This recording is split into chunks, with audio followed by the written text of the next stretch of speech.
Monday.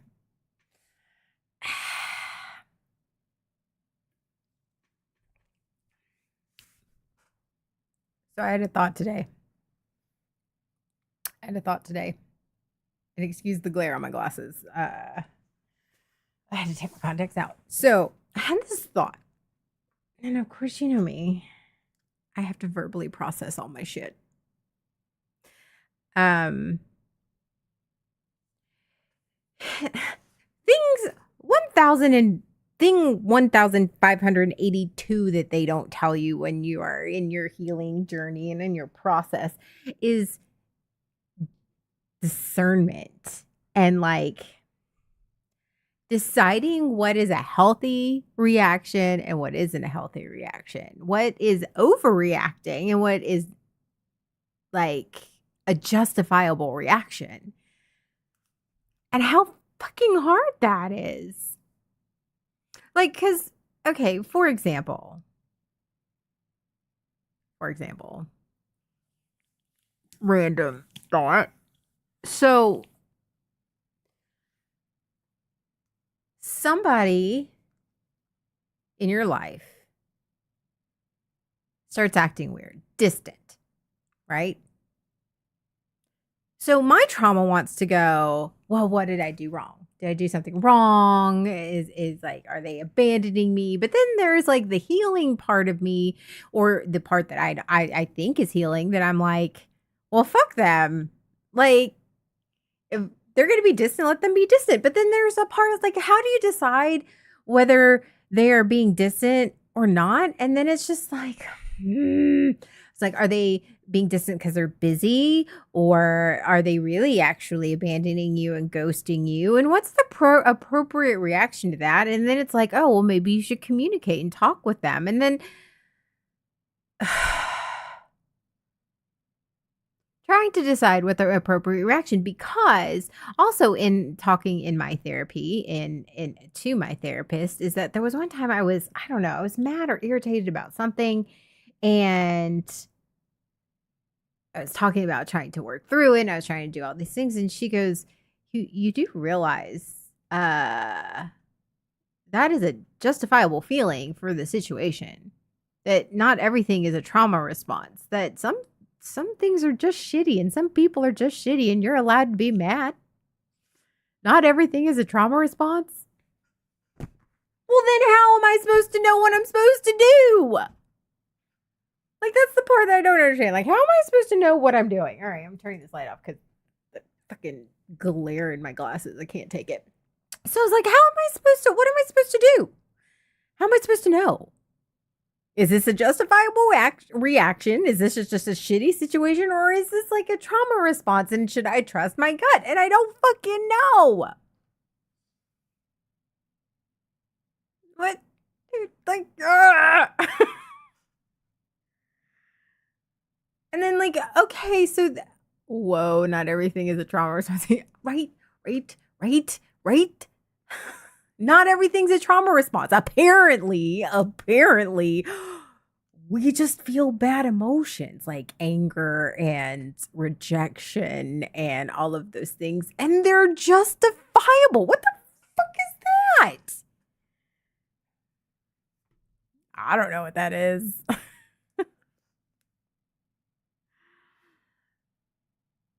But it's fine. I mean, it is fine. But I like today, I was wrestling with that. Actually, I've been wrestling with that today and the past few days. Is there just some people where it's just like they're teetering on that edge in my life of, okay, are they just like weighing that importance of them in my life when you're so used to trauma? No. Oh God. Okay. So you want to know, here's some here's some insight into my therapy sessions. So I often, because of my trauma, try to attach a meaning to everything, which is probably what this is coming from, which is this is something that I don't know. I can't just let things exist. I can't let things just be. I personally myself can't just let things be as they are. I have to have because it's a survival response. It is a trauma response that everything has to have a meaning or there's some ulterior motive or whatever. And it just is like, I don't know how it's like, what if you're just mad?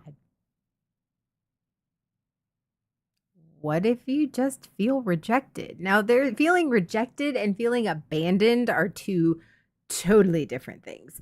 And there's that. But like, okay, like I've said this like a trillion times. I have said this a trillion times. Healing is hard. Healing is fucking hard. We all know this. But nobody's like, okay, I've gotten past the acute, dysregulated, like massive facing and dealing with the massive wounds in my life. But now I'm in this part of healing where it's just little stuff. Well, it's housekeeping, basically. I am done renovating the house as for the past year and a half of using that that symbolism of I am done renovating the house. Now there's some still little projects and things that I need, but the structural integrity of my house that's in my head is good. It's solid. It's getting to where I want it. Okay, great. So now it's all these little projects, these little things that, a sink here or whatever. But like you don't realize, just like when you're renovating a house, you don't realize all the little projects until you get into the little projects. When's that age? Right? Oh my God. Forget Inside Out. Forget Inside Out. It's going to be like, I don't know. Home and garden, like mental illness. I don't know. But like this is one of those like little projects per se. How do I decide what's an appropriate response? What's a legitimate emotion? And again, what's a legitimate emotion, a proportionate response to how I'm feeling versus not? How do you deal with rejection? How do you deal with somebody not wanting to be in your life? How do you deal with that and not feel like that's like I think that is the other thing that I'm learning to deal with. Or I'm trying. I guess it's like how do you project create? Oh my God, I gotta lower this. This is like pep level. Freaking chat size. Can you read the font, Pep? Is it big enough for you to use without your glasses? Okay, let's try this. Okay, let us try this. So, but I think that's also another thing that I'm learning how to deal with that I'm not quite sure how I'm feeling about any of this is how to feel rejected or maybe just how to when a person just sets their boundary or removes themselves from your life or you remove them from your life and how to feel that loss without the feeling of abandonment. And that's just a very weird place for me to be in because I'm so used to, oh no, this person doesn't want to be with me, or oh no, this person doesn't want to be my friend, or oh no, this person's bad for me and they really need to exit stage left out of my life. However, I would panic. Forget Property Brother. Trauma twins, yes! Oh my God, trauma twins.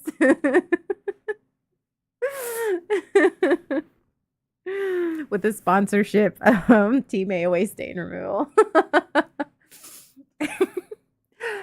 But yeah, like, how do I not like, I don't know quite how to handle it. And it's not that I don't know how to handle it and I'm panicking. I think it's just that weird place of like when you start a new job. Okay, you know you possess the skills. Maybe you don't know everything about the industry that you're in or whatever that is. But you know you can learn and you know that you will pick up quickly and you know that it will be fine. You just have that feeling of overwhelm, overloaded. I don't know what to do. Like, you don't know all the nuances and you don't know how, like, you're just sort of guessing. I don't know. I think that that's where I'm at also. It's like learning how to distance, do the distance and the separation of people out of my life without having that massive panic. And also the absence. There's a lot of absence of shit in my life here recently, and I'm okay with it, but I don't know. Like, I know I shouldn't probably replace it with shit, but it's been there for many, many a year. So I don't know. But there's like this absence of need and desire to pursue people and to pursue and need, and then lack of need for them to want me and need me and to keep people in my life. If people want to be in my life, they're going to stay in my life. And if they're not, then if they don't want to, or they got other things, or we grow apart, then shit happens. And I have that lack of panic and that lack of need for validation and that lack of not everybody needs to be validated. I'm saying external validation in myself to survive and to see myself as a decent human being. That's what I mean when I say I don't need that validation. But yeah. So it's like, okay. Okay, so a couple years ago I was like, I would really like to get to a secure place. I would really like to work on my abandonment issues. I really would like to work on that because you can heal abandonment trauma. And now with people with BPD, it's not like it goes away, but you can handle it. So, I mean, you get to that place of feeling safe and secure in yourself. And so people's existence in your life is not such is not such a choking desire, that this fear, this need. I don't need it. I don't need it. And half the time I realize I don't really want it. I mean, it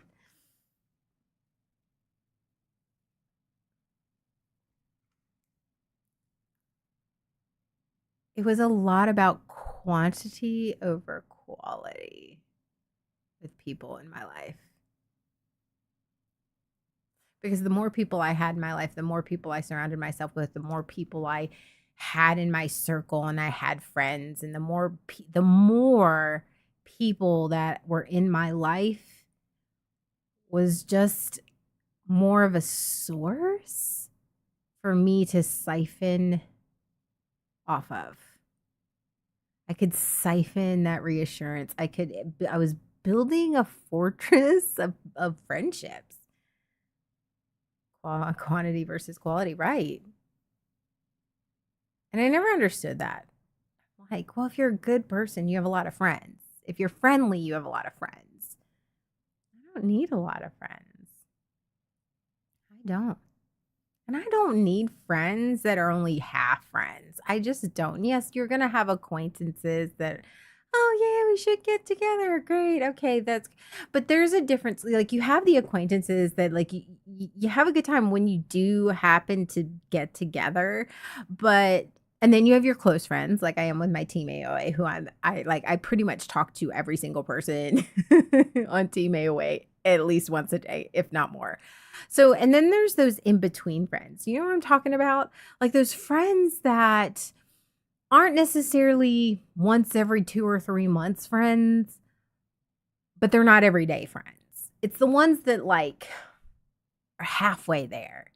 You sort of know what's going on in their lives, and they sort of know what's going on in yours, but not really. And you talk about every other day.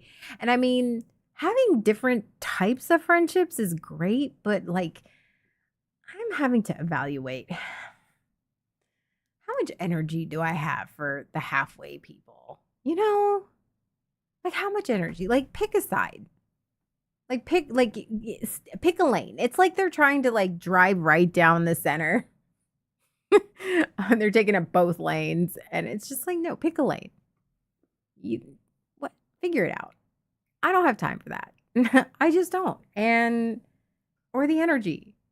And I also don't have the leftover trauma of me needing to foster a friendship that's one-sided. I don't. Which is fine. It's not like, oh, I used to think, oh, that's so heartless and cold. And it's not me being heartless and cold because I do genuinely like most of these people that I'm talking about. There's top shelf and cheap. So, yes. But then you still have those mid grade, right? Though you have top shelf and you have bottom shelf, but there's still that middle grade of you can't quite afford top shelf, but you can't stomach the bottom shelf. Like,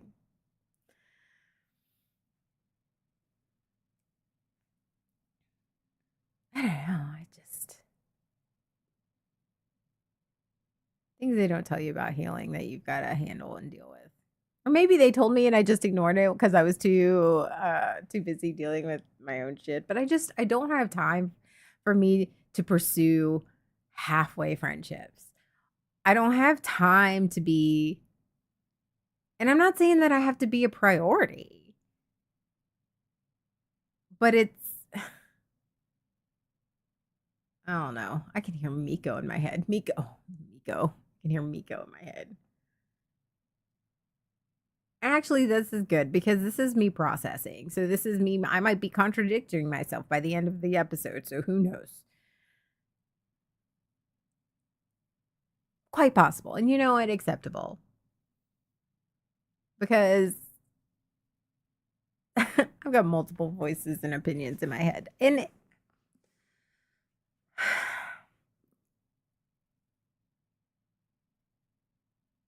so, yeah, I don't need more people.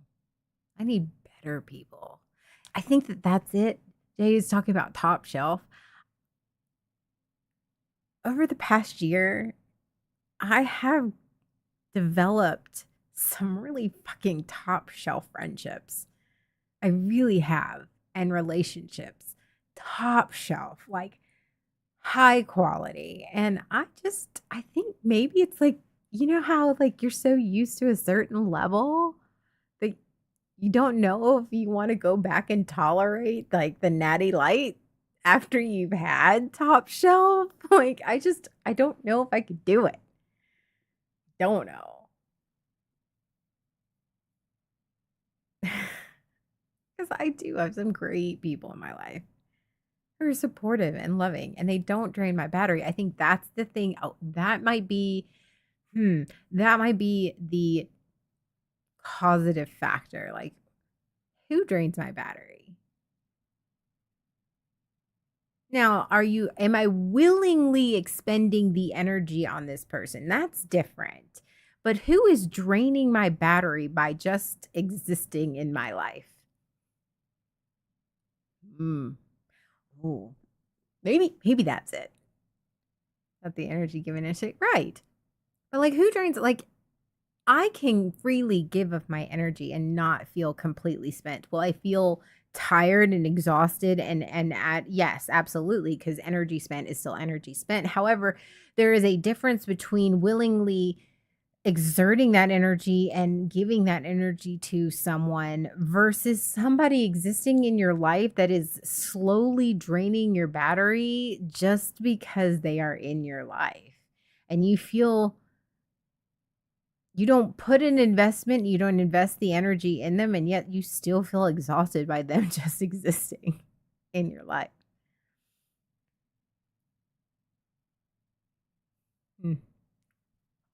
Do you remember those little battery strips that they used to have in this? I'm showing my age. I know I am. But like you used to press the buttons on the battery to see if it was still good or not. That's what I feel like. I'm gonna push your button. Are you still good?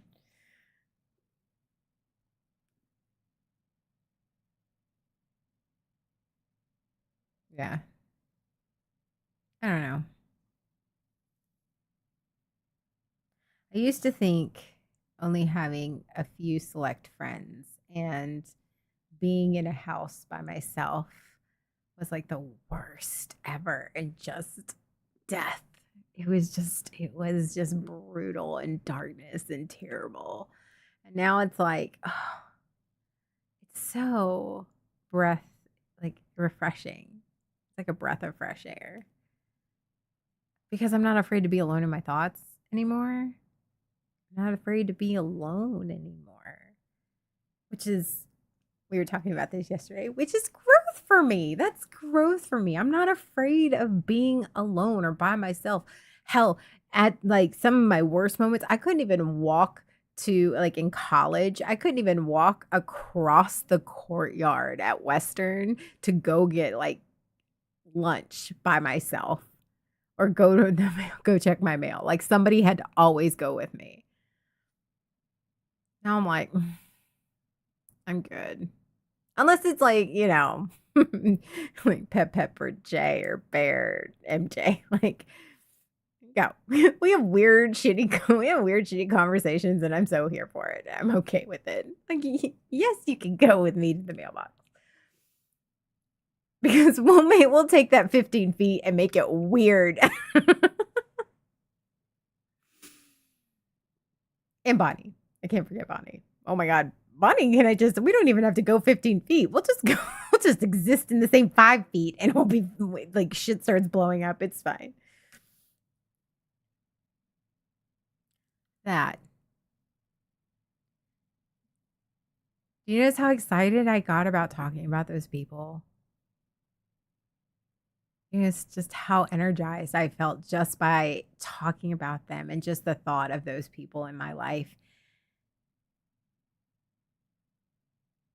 I would rather have that. I would rather have that less than 10 people in my life.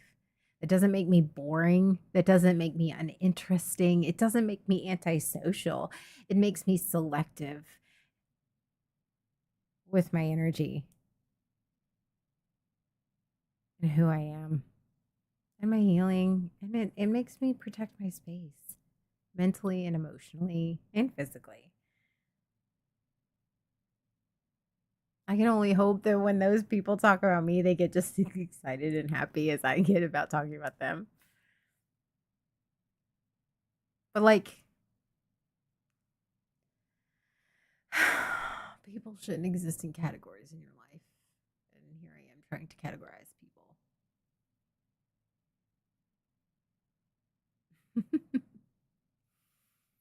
People are going to ebb and flow their importance in your life. And you are going to ebb and flow in the importance in other people's lives.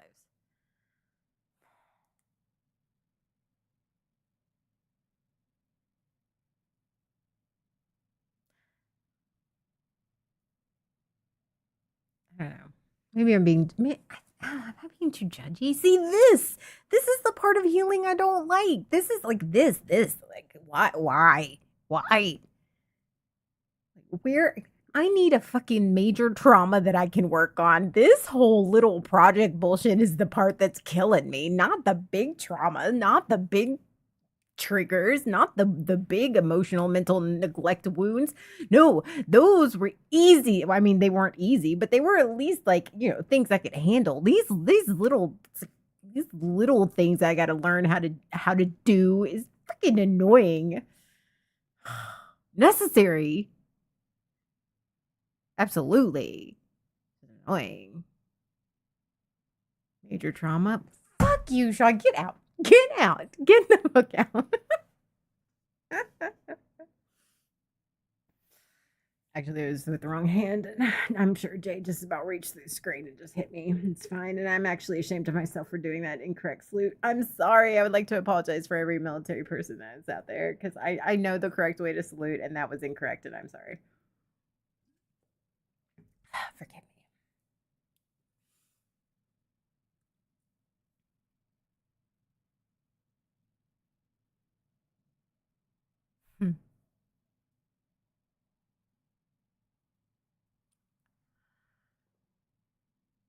I think it's one of those. I also have to be very cautious about my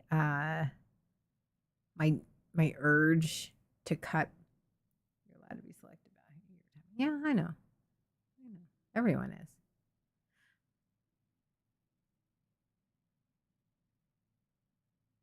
is. Yeah. I do have triage thinking. Honestly, like I don't know if anybody else knows this. I do have trauma training. Yay, my upbringing. Um and I do know I was on trauma teams and stuff like so I do know how to great thing when you learn how to disassociate. So I do know like I work for me, I work the most efficient and most solidly in an emergency when my adrenaline and like my adrenaline is up because I literally get focused and I get the so I mean when I'm going through these major healing parts where I am healing these massive wounds where I'm literally having to relearn all of these abusive things that have happened to me in my life and these big things that make me feel big emotions, I can handle that. I know I can handle that. It sucks and it hurts and it fucking feels like your fucking chest is getting ripped out, your heart's getting ripped out of your chest. But like these are just like it's like it's like just like Jay said, it's like those little cuts. They're not even a paper cut, but you know, like how some it's not even a big cut. It's like a like you touch the knife just a little too much. It's not enough for a band-aid, even. It's just annoying and you can feel it and you know you just gotta let it heal.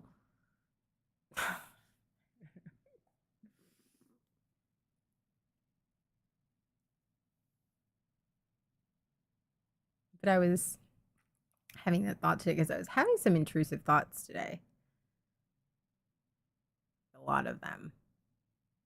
And not any, like, they sort of came out of nowhere. So it's like one of those, okay, having to discern between what is a justifiable response and reaction and feeling versus canker sore. Oh, right. I mean, like, what is a feeling and a thought? Like, what is based in reality versus what is based in these intrusive thoughts, and that becomes really difficult because I just at this point, like, I'm also fighting against the just fuck it. Like that whole splitting aspect of BP, like the whole splitting of just I'll you do your like you did your one bad thing to me or you did one thing that made me feel one uncomfortable emotion and now I'm just going to completely cut you out of my life. And that's not fair to anyone. That's not okay. And so when you catch yourself thinking those thoughts and feeling those feelings like, oh, they did something, oh, I'm going to just like cut them off. No, that's not an appropriate response. But then how like having to learn how to communicate. And then that fear of being crazy and too emotional and a burden and drama that starts creeping up. So then you're like, okay, I need to communicate my emotions and not overreact and not try to push alienate or push this person away. But now I'm like, okay, I need to communicate this, but how do I communicate that without coming off as like, and then you spend the other half of your day like trying to figure out, okay, is this friendship worth saving? if this friendship is worth saving or this relationship is worth saving, then how do I approach it? But if I approach it this way, then they're gonna think this way, and then it just becomes a massive spiral.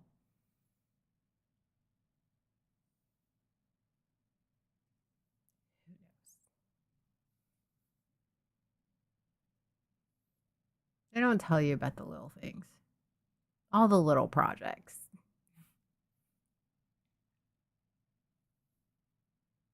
That's why I don't know. That's why I sometimes feel like one, you always can learn and grow and evolve as a human being, and I hope that I do, and I hope that I never stop evolving as a person and as a good human. But at the same time, it's like the long list of honeydews. There's all those little projects now that you can now get to now that you've renovated the house. But I have no idea what I'm doing, and I feel like I'm watching a YouTube video. Like, I'm like, I have a hammer in one hand and my cell phone in the other, and just trying to figure out how to fix it. I don't know, like that's how I feel sometimes in my life. Like I am going through my life, even though I'm in therapy. I'm in plenty of therapy, and I got a therapist, and I have great supportive friends. It's just that feeling. It is that feeling of I no, I think I can do it. I like you're watching the 18 million YouTube videos and you've got the tools and all the supplies, but you're like, I don't know what the fuck I'm doing. I guess we'll start here. I don't know. Or break it till I give it by new words. Or call somebody. That's just how I feel sometimes. I feel like I am working on these small projects, like I am watching YouTube with a hammer.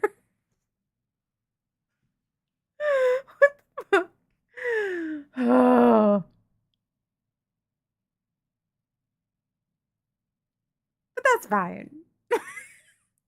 I think today I'm a day where I'm giving myself grace. I am. I'm not mad about it. I'm not mad about where I am in my journey. It's just they just don't tell you these things. It's like this fine print. Always make sure you read the fine print, but nobody reads the terms and conditions. Well, I am at the terms and conditions part of my healing. you know? Damn it. We have our support group. It's you too. I feel like therapy is more of like not necessarily a manual, more like a master class. You know what I mean? Like a lesson. You only get it once a week. Like a manual, you like, but I don't know. Depending on your therapist, depending on where you are in therapy.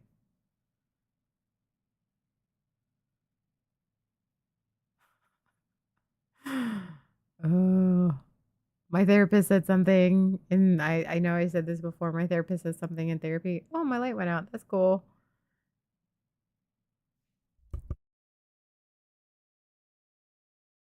I don't know how to set an office to that setting. What? Really? Okay, anyway. So my therapist said something to me in my session last week, and I just was like, I have not been able to stop thinking about it. And of course, my trauma and my all of that, I have been hyper aware of the thought pattern. And so it's like, hmm, it has been it's been very eye-opening, I think. Very interesting. Very aware of like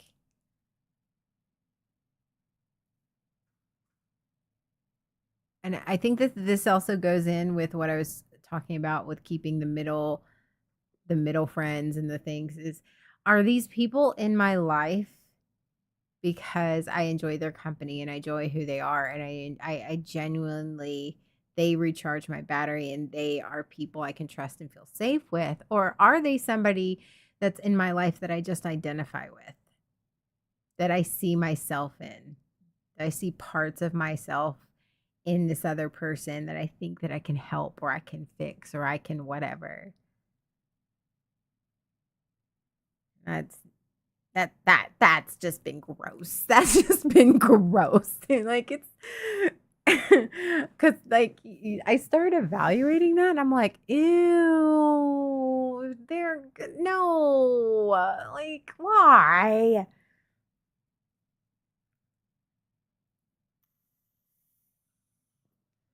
You start realizing that some people are only in your life because you identify and see yourself in that person. Hi. I don't know if I want to see myself in anyone's wrong. Yes, Paragon. However, ooh, I'm going to challenge you right here. However, and I love you. Hello. I have missed you. I haven't talked to you in a long time. You've been hiding. Hi. So, I'm going to challenge that and but I that's also true that you don't that but you think about and again, I'm not a licensed therapist. I'm going to put that disclaimer in there. I'm not a licensed therapist or something. This is just my opinion. Think about the way you take care of people, and not you specifically, Paragon, but like you as in a general you. Think about how when you're in a relationship with somebody, how you take care of people, and think about how your interactions are with them. And are you more trying to soothe somebody else so that you can soothe yourself, or are you genuinely concerned for that other person? And I know saying it like that makes you sound selfish, but it's not. It's not. It is like it is you genuinely trying to stop the hurt in somebody else because you know what that hurt is like, and so you're trying to prevent them from feeling the same way you have felt or are feeling. That sucks. Cuz I do it all the time. And we're always all sorts of kinds of messed up, Paragon. That's okay. Sorry, I'm having a hard time focusing. Oh no. Oh, it's not the Rona, is it? I hear that's on the uptake. But I hate sinus infections, like just that stuffy head feeling. But I would rather have that than a cough. But the ear thing, because as a musician, don't fuck with my hearing. Like, do not fuck with my hearing. Like, I can't. If my ears get stopped up or they hurt or that, no. That sucks. I'm sorry, sweetie.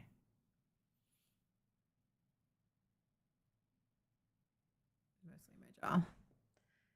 The human body's funny like that. One time I had a sinus infection so bad that my sinuses were so swollen that I had an earache, that it was like swollen all the way into my ear canal. It's like, why is my ear hurting? They're like, well, they looked in it, like, it's not an ear infection. It's just really swollen. I was like, why is my ear swollen? I have a sinus infection. Messing with my ability to talk shit. Oh.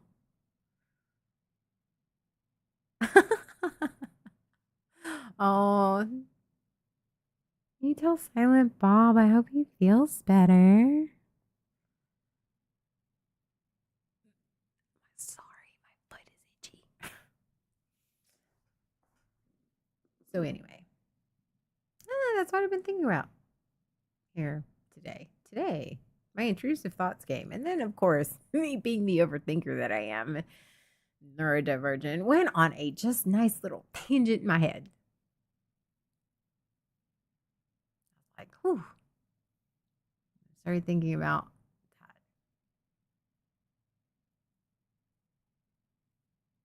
And now I'm thinking about how happy I got when I was talking about my friends. Paragon, I would just like to let you know, my little Highland cow is up in my room, and my daughter, she's like, Mom, that cow's so cute. Can I have it? I literally had to fight her off of it. So, best birthday present ever. Thank you.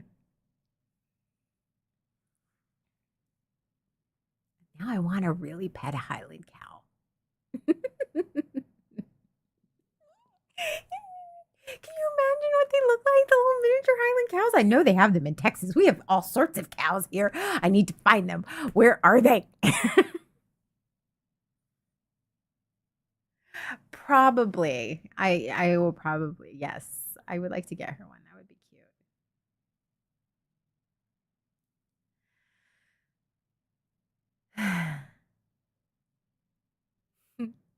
I do have some pretty awesome friends, though. Nope, Team AOA business trip. I know, business trip. No, actually, no, Jay. I know you want why you want to go to Scotland. No, no, no. If we go to Scotland, you have to stay sober. That's my rule. Team AOA goes abroad. For a second, I read that as Team AOA does abroad, and I was like, what? I mean, fair, but that sounds like something we would do.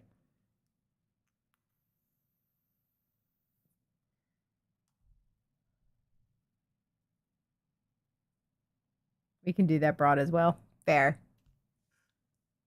Oh, thanks. I'll look at it in a minute. My messenger's not open.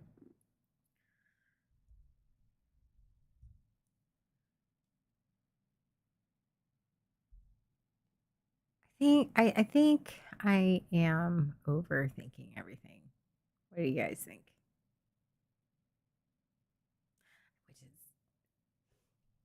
Which is hard for me to admit that I might be overthinking things. I think I just need show tunes and alcohol. Jesus, Mary and Joseph. Oh my God. But I think I just need to let things be as they are.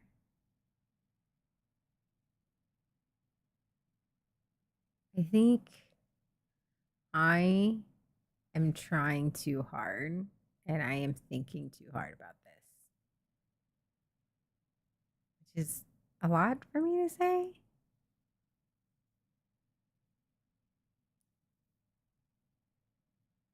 I am not going to chase. Don't forget Don't forget to take out your trash cans. It's Monday night. Do you remember what I was doing in the middle from 8:30 to 9:30? And that would be like my cue of, oh, it's time for the show to end. uh,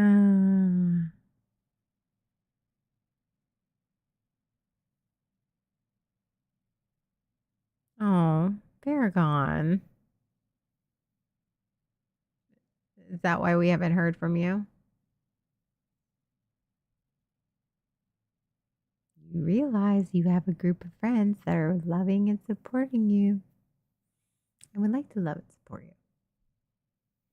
But everybody handles and deals with their own shit in their own way. And I support that too. Just know we're here for you. With bells on. Or I'll make Pet put bells on.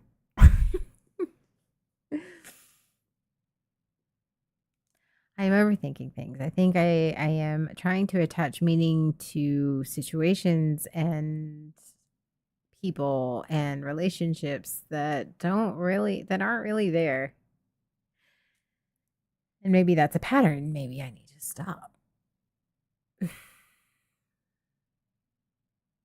And this is why we call it verbal processing. Because look at that. I talked for a total of 45 minutes and I figured it out. It's that big brain energy.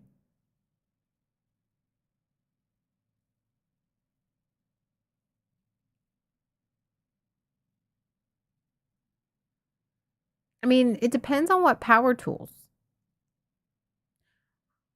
We have a variety of power tools from big to small. Like depending on what you need.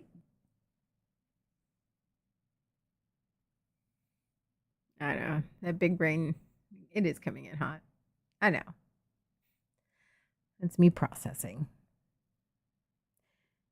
and realizing that it is basically what I'm doing currently is trying to attach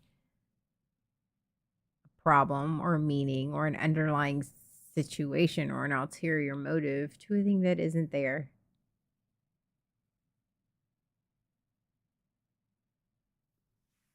That doesn't mean that I have to give up my boundaries or that I have to sit there and try and go the extra mile. If somebody isn't going to communicate with me or talk with me, or they're going to pull away and out of my life, and then fine, that's okay. That is okay. But that doesn't mean that I have to go and pursue them. But it also doesn't mean that they are bad people. That's life.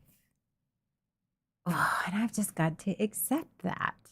That radical acceptance part, that shit is just, that's horseshit. Ugh. Radical acceptance. And they say this in DBT, they say this all the time. It's like radical acceptance is one of the hardest things to do. Radical acceptance is the part where a lot of people fail. A radical acceptance is one where even the most devoted person to their mental health, where radical acceptance still kicks their ass. I am finding out that is 100% true. Radical acceptance, just accept things as they are. Fuck that shit. I don't know what to do. Again, this is another phone and hammer moment. Bear has his cup and spoon, and I've got my phone and my hammer. Like, I don't know. Aw, thanks, Stone Mage. Listen.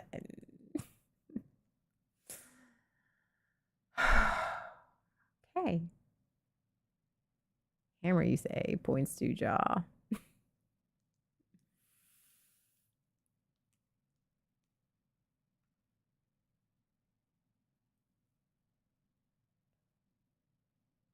Okay. So basically, what did we learn here in the time of the 45 minutes I have been processing on the internet?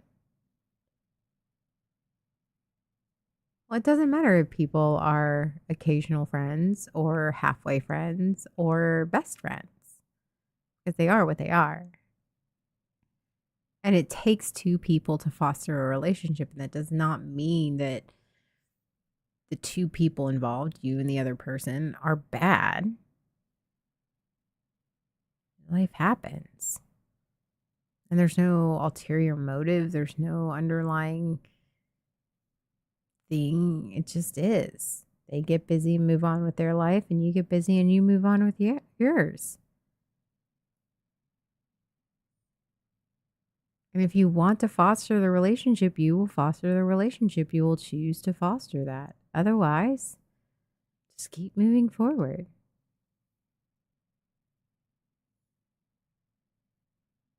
And I really do think right now I'm in the time of my life where it's about quality, not quantity. I don't need to go meet a shit ton of new people. I mean, I meet new people all the time. Don't get me wrong. I meet them all the time, but I don't need to meet new people and invest in that. If I happen to meet somebody that I really feel like I connect with, then I can invest in them and I feel like that. But that's not everybody. And I think also me attaching a need to foster a strong relationship with every new person that I meet is exhausting, and that is a trauma response, and I don't need to do that anymore.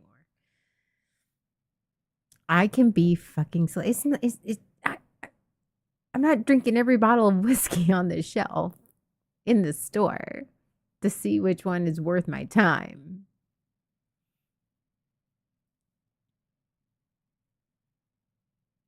I'm not sure what we learned. No, I'm just rambling, Perron. You know how I do. I'm doing what I do. I had a lot of things rolling around in my brain, and not anything that have caused me to be dysregulated, but enough things that were rolling around in my brain today that caused me to feel uncomfortable in my head. And you know, Paragon, because you've been on this journey long enough that I needed to get on and I just needed to talk it out. And I'm in the house by myself. So what do? I get on the internet and I talk to myself, and then I talk to you guys, and I try to talk out the thoughts in my brain so that I can process, and this is me processing. So I am processing all the intrusive thoughts that I've had today and all the urges and the weird shit that have just gone whoo all in my head. That's what we did today. I learned I don't know, today. Did I learn anything today? Or did I just exist today? Hmm. Maybe not.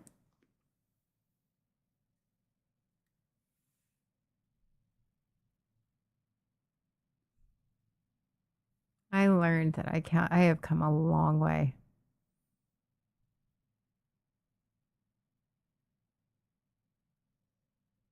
Both are values.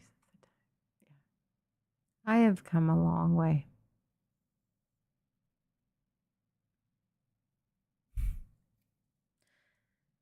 And what most people don't know is that they don't see that the urges are still there, the unhealthy urges and the unhealthy thoughts and the unhealthy desire to do the thing. Because my mental illness doesn't go away. And sometimes it is being trapped in my own head, which is I think why it's so important for me to process verbally is because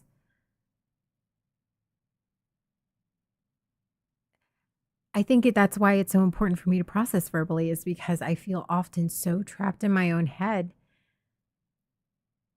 The thoughts go so fast and they feel so fast, and it's there in my head, and I just need to it's like a release valve. I need to verbally process the thoughts in my head so I can make sense of them, because otherwise I feel trapped in a circle.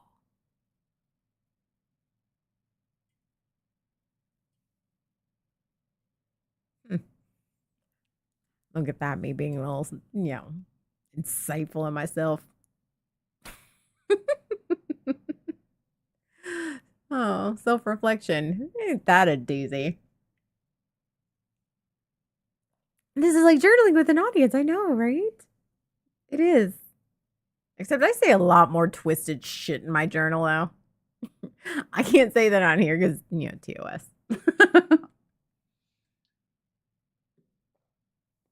I, I leave my journaling for the dark chamber of secrets.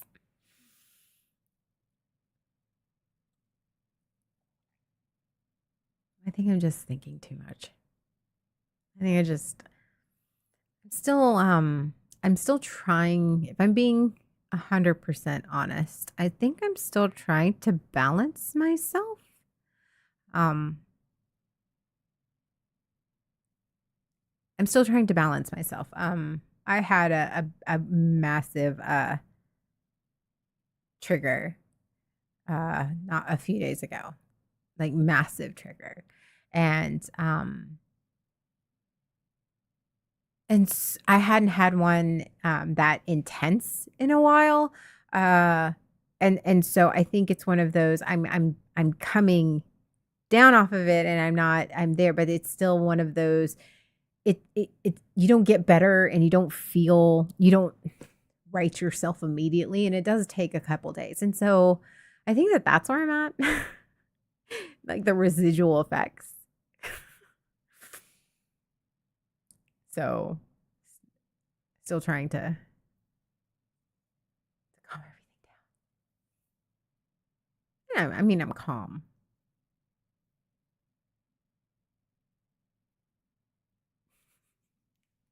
but there's that.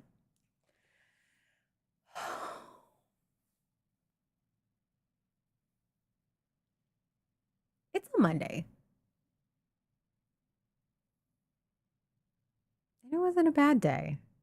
It was just a Monday. I got stuff done. And despite my, yes, sometimes yeah, it does. It does. And you know how like the aftershock, it's like you don't, sometimes it just, it's calm and then it shakes a little bit. That's sort of where I'm at right now. But it's also in recognizing that as well. And not carrying it with me. I think again, I am trying so hard. And I know we talked about it yesterday on waking up. And I am trying so hard to acknowledge my growth and acknowledge the things that I am doing that are healthy. And I know my trauma is telling me it sounds like I'm bragging, but it's not. And sometimes I have to say these things out loud because if I don't say them out loud, sometimes they don't become real in my head. Neurospicy, it's fine. But like acknowledging the growth and like it being just the fact that even in a year, even in 2 years of this intense work that I've been doing, um, I don't have any water. I don't have any for once. I don't have anything to drink. I will get it in a second, Nev. I promise. Wait, I have a little bit. Hold on, just enough. And hi, Nev. I miss you. Um, but acknowledging the growth that in the work that I've been doing. Um, I have to do that. And we talked about this yesterday on waking up I'm trying, and it got me also thinking about that too, is acknowledging my growth. And before, if I would have a major triggering episode and then have all of the, aftershock effects of that episode for days later, I would let that really take hold and affect my mood. And I would really let it take hold and affect my thoughts and really just affect how I viewed my situations and my thought process and just everything in my life at that moment because, you know, something bad happened.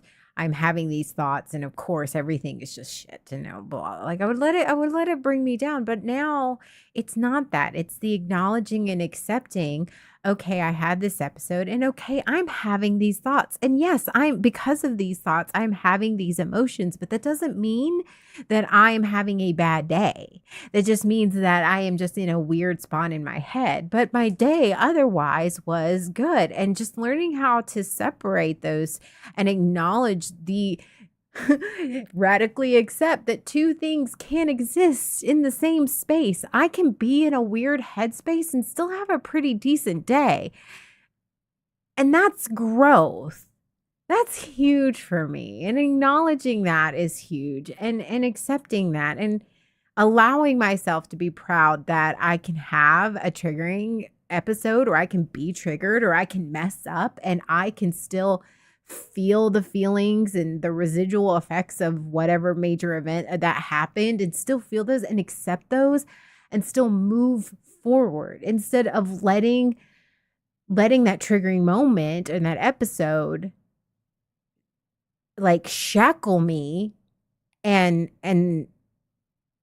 to that moment for days and days and days until one day I just like, oh, fuck it, whatever.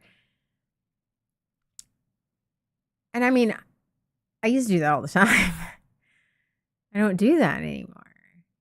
Whereas in something major would happen and it would just be all encompassing, it would be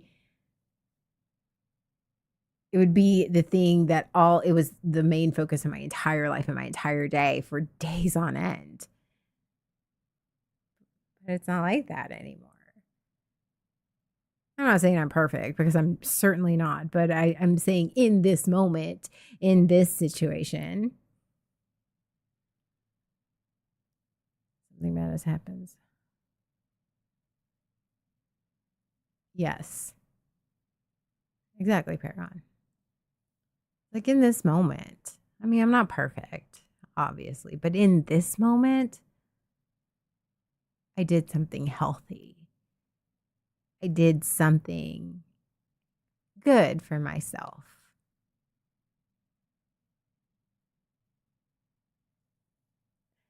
I got I talked my way through and I processed how I was feeling today. And we come to the solution of you're trying to attach meaning to something that is a perceived abandonment. It's not necessarily a true abandonment. And I'm like, oh, that's okay, fine, fair.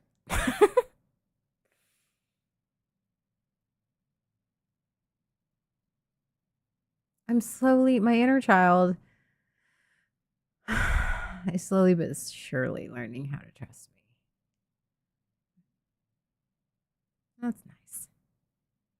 I feel like my inner child and my inner adolescent, all those works and my part work that I'm doing, all of the parts of myself, I think, though often warring against each other, might actually, even though they disagree on a lot of things, are starting to work as a team. And I don't know how I feel about that.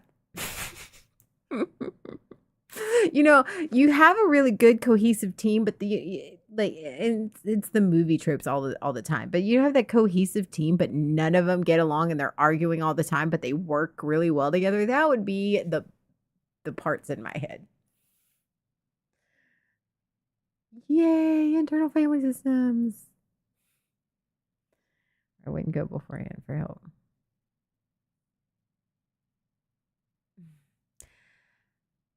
Yes. Why didn't you go sooner?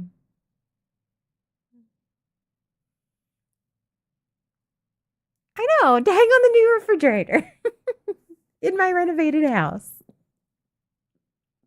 because she feels safe and loved. And that's pretty fucking awesome. She has her moments too. Which she had her moment a few days ago. I had to spend a lot of time soothing her. Which I'm sure from the outside looked ridiculous, but nobody was here except for me, so it was fine. That's what I needed.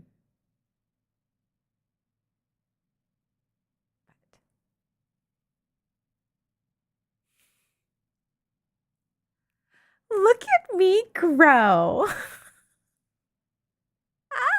Oh, I'm feeling proud of myself. I don't know. Oh, okay. I think I'm quick. Somebody say something shitty to me. I don't know what to do.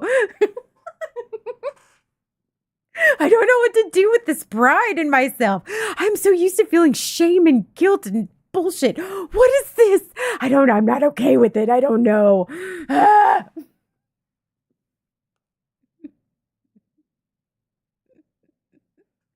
And I wish that was a little dramatic, but it wasn't because that's really the truth.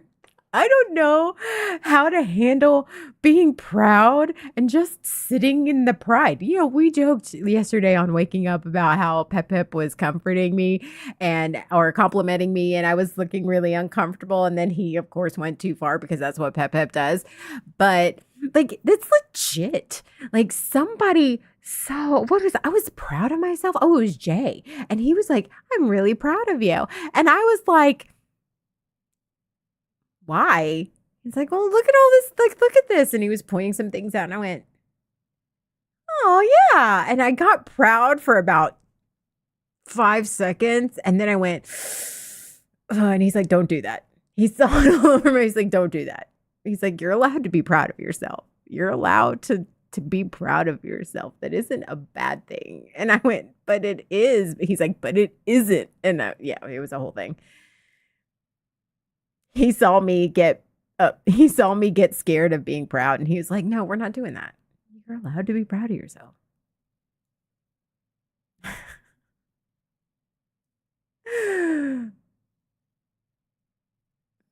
Peppa's the same way. I'm proud of you, right? Yeah. Why do you look like it just hurt you? Because I don't know. It's like I think it's not even compliments. I hear compliments all the time because love bombing and, narcissistic exes and stuff. So I hear compliments all the time. I can take them sort of. They still make me uncomfortable, but I can take them better than somebody saying, I am proud of you. Somebody being proud of me. I or me being proud of me. I don't know. It's something about being proud of the work and your accomplishments that just freaks me out. And I know that that's trauma, and I know that that's probably something that we can, like, dig in therapy. She can earn her paycheck again this week. Awesome. Um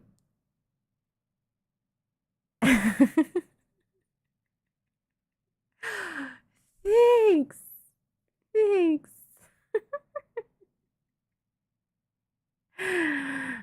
Oh, sitting in the pride of that technology it is uncomfortable, but it's like and you know what though? Okay. I'm gonna sit here and I'm gonna brag on you. Like, yeah, turnabout's fair play. But, you know, like like Paragon just listed, it's like, look at all of those people. Pep and Paragon and Jay and all of these, like, these have done some great things. And you guys have a lot to be proud of too. I am very, very lucky that my community is not just my community, that my community are my friends. Like, and I don't have a very large community, and that's okay. And I'm totally cool with that. I am totally cool with not having a million subscribers and being like uber famous all over the world. And that's fine. And people will find and pick up my stuff. And I know that they find my stuff, afterwards. And that's fine. But my community, the ones that show up regularly, you guys have come so far. I'm not the only one that has been on this journey and just pushed straight ahead and just decided, fuck this shit. I deserve to be better. I deserve to heal. I deserve a good life. I deserve to be happy. And you guys have all of you. And I get that we're all in different places in our healing journey. And I get that we're in all different, stages, and we all have different things that we're working on. And some things are more difficult than others. And that's okay. But that's why I think that's why I get so happy when I talk about my core group of people. Because even though we're all on our own adventure and our own journey of healing and self-improvement, and I hate using self-improvement, but that's really what it is, and self-care and learning how to and accepting that, none of us have ever felt like we had to do it by ourselves. And I think that that's why I smile so hard, is that there's not a person in this community that that I know, that I don't doubt, or I will be there for me. I could just I literally could just need somebody to sit on the phone to like body double or just exist while I personally work through some stuff. And I know that I could call every single one of them and they would absolutely do it with no questions asked. And that is a place that I never thought I would get to. And that's awesome.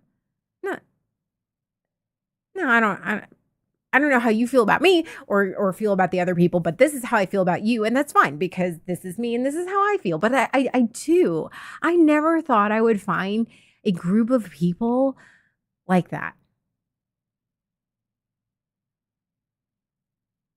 I never, th- I honestly thought, because of my trauma and everything that I've been through, I thought I would be constantly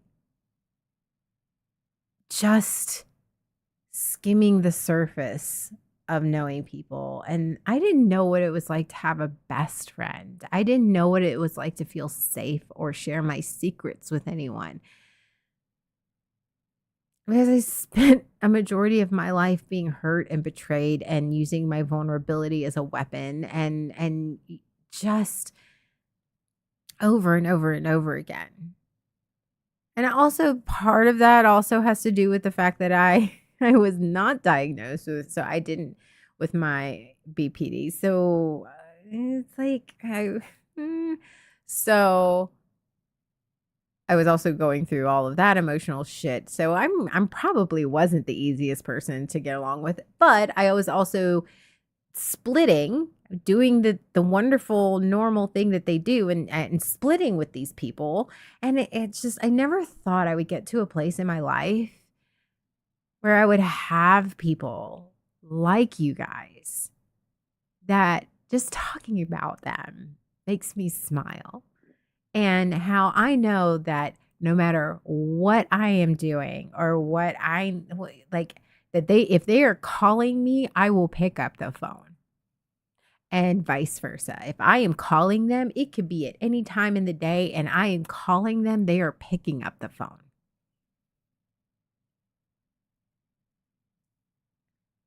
And that makes me feel good.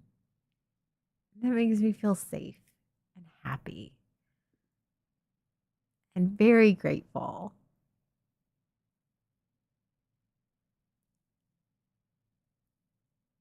That's awesome. And those are the friends. And you know what? It doesn't matter about the other things. I was like, I'm over here worried about these people of like the occasional friends and the middle of the road friends. And I'm like over here like concentrating on them. But it's just like I'm over here going, now that I am talking about you guys, I'm just sitting here going, so what? If they want to, if these people want to be middle of the road friends, let them be middle of the road friends because they're fucking missing out. And that's okay. I don't have to be best friends with everybody. Quality over quantity. It's fine. I have to protect my peace.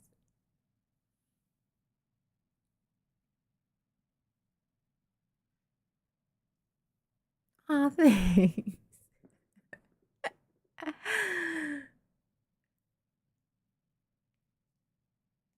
So are you. All of you are. Top fucking shelf. And we are no longer selling ourselves at discount prices. And I think that's pretty cool too. I think that I love watching and I'm grateful and appreciative that you guys have included me on this journey, on your journeys. And it's been like, you know, how like, Jay was, I was saying that Jay was proud of me. It's like, I know what that pride is like because I feel so proud of all of you guys.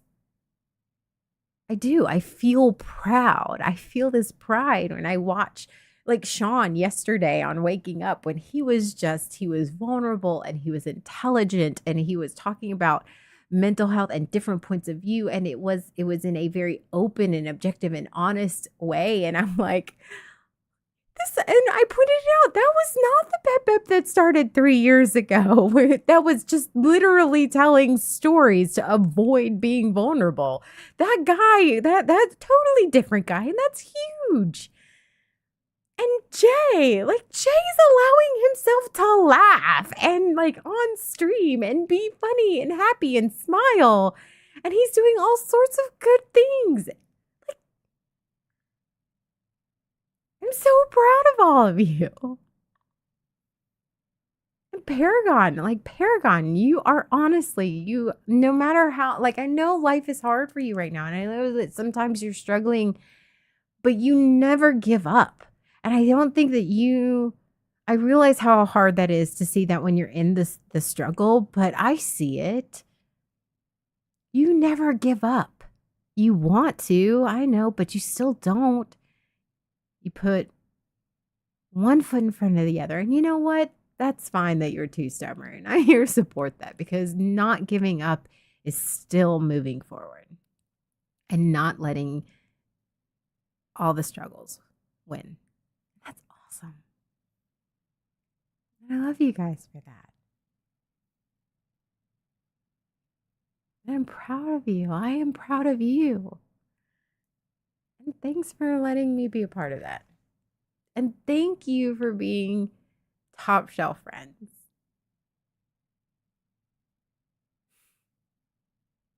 I think I have smiled more in the past 4 or 5 months than I have in years. It's it's really awesome, and I feel really grateful.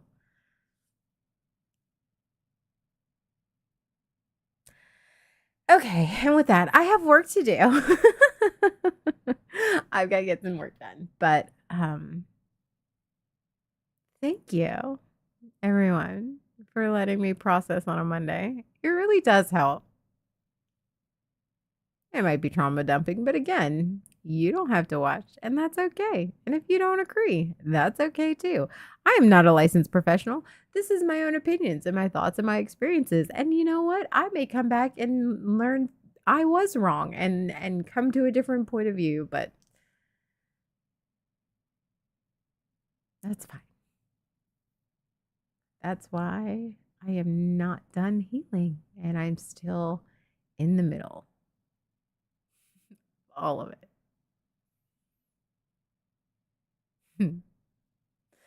Okay. Well, these the Sahara Desert is not going to add all sorts of texture to itself. So I need to go. And I hope you guys have a good evening wherever you are.